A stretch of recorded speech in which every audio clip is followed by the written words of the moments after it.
Every celebration in the church has an origin. Some have well-documented histories, while some others grew from popular piety, and their origins are sketchy and not so known to us. Our Lady of Africa is celebrated on the 30th day of April every year.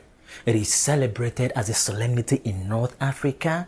Even though we celebrate it as a feast, it's also a solemnity for all the missionaries of Africa. And this is the origin of that feast. I am Father Uche Felix Sasogo of the Catholic Diocese of Nsukka, and you are welcome to Faith Issues.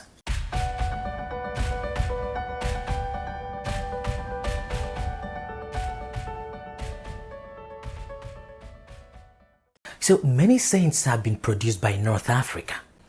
The most popular ones being Monica and Augustine, and that part of the continent has produced many important theologians and was Christian until the Arab invasions.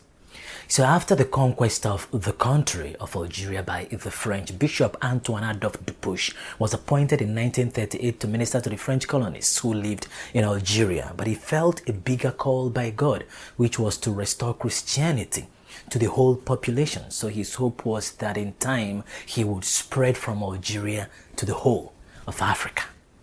Unfortunately, he was without a church or a residence, so he was also without funds and surrounded by Muslims locals who were hostile to the French. He went back to France for assistance, relating his hardship. So he was offered by the Sodality of Our Lady in Lyons a bronze statue of the Immaculate Conception. Now, the desire of the donors was that she would be the protectoress of both the Muslims and the natives. And the statue was brought from France in 1840 and was entrusted to the Cistercian monks of Stawarly. So it was the bishop's desire to construct a church. That wasn't realized, but however, Bishop Pavy, his successor, laid the cornerstone for the present basilica in 1858 on a hill overlooking the Mediterranean. Now, this basilica was consecrated by Cardinal Algeria in 1872. So he built a befitting shrine and installed the statue in the new basilica at Algiers. Shortly thereafter, the image became known as Our Lady of Africa, Consolation of the Afflicted. So the poor, the blind, the crippled, and especially sailors and soldiers came from all over to implore her aid, and the walls of the basilica were soon covered by great numbers of offerings which attested to miraculous cures. So a lady from France who wished to perpetuate her thanksgiving for a great favor made a white satin gown for the statue, and another lady provided a blue silk mantle.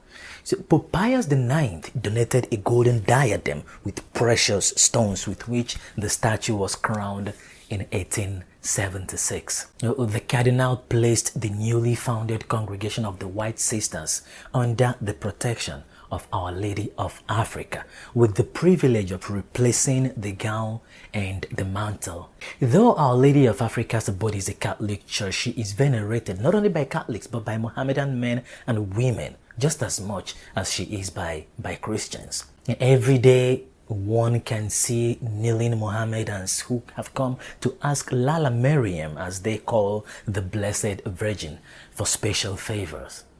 It might interest you to know that faithful Muslims are familiar with Our Lady.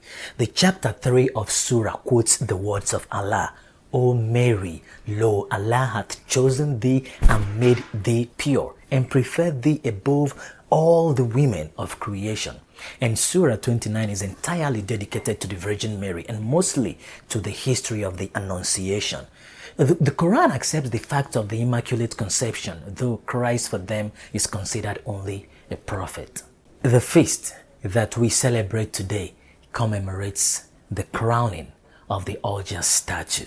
Our Lady, Mother of Africa, pray for us.